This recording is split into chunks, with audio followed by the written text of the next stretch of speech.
Ariel and I run highenergyvibe.com.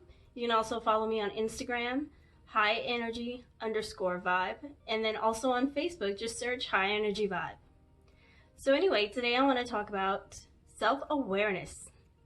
That's very, very important if you ever want to develop into the person that you really want to be, whether it be into your career, a relationship, friendships, anything really. But you have to be aware of yourself and your own mistakes. For instance, I'm not too good at YouTube videos, but I just started.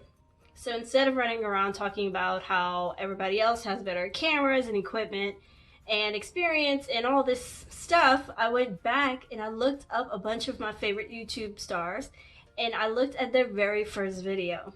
As you can imagine, it's very similar to mine. Which is funny because you really don't think that at first. You're just like, oh, well, I can never do it. Oh, it's not going to work out and all these things. But really, once you start to do the research in a positive way, then you can say, okay, they just started from whatever and worked their way up. I plan to do the same as I continue on to make more YouTube videos.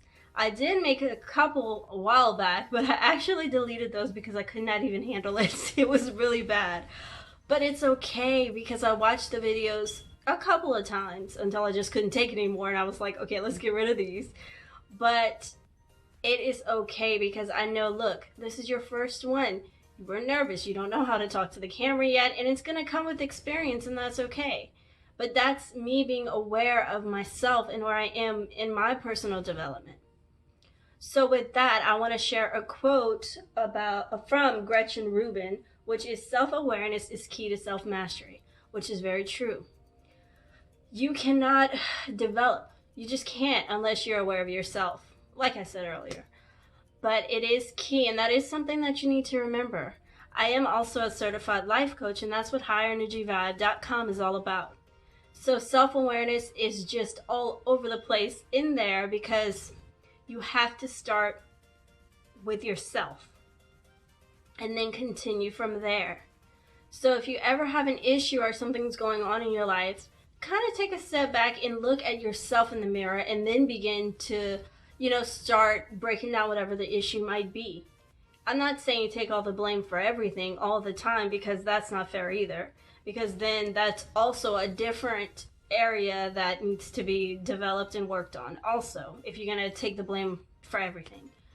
However, self-awareness, you need to sit there, see yourself, and start to work on that. That also kind of goes hand in hand to me with self-esteem, because self-awareness should not be a negative thing. It should be a positive, it's almost like constructive criticism of yourself. We all do make mistakes, and that's okay. Nobody in this whole universe is perfect. And that's all right, because we don't want to be perfect, because life would be boring, because nothing would be challenging. But I just wanted to leave you guys with that whole thing about self-awareness, and maybe that's something that you could think about this week. And on my website, highenergyvibe.com, you can also check out my blog. There's going to be a piece on self-awareness as well. So thank you so much for joining me, and I hope that you enjoyed the video, and I can't wait to see you next time as I work on my videos and develop from there. Bye, guys.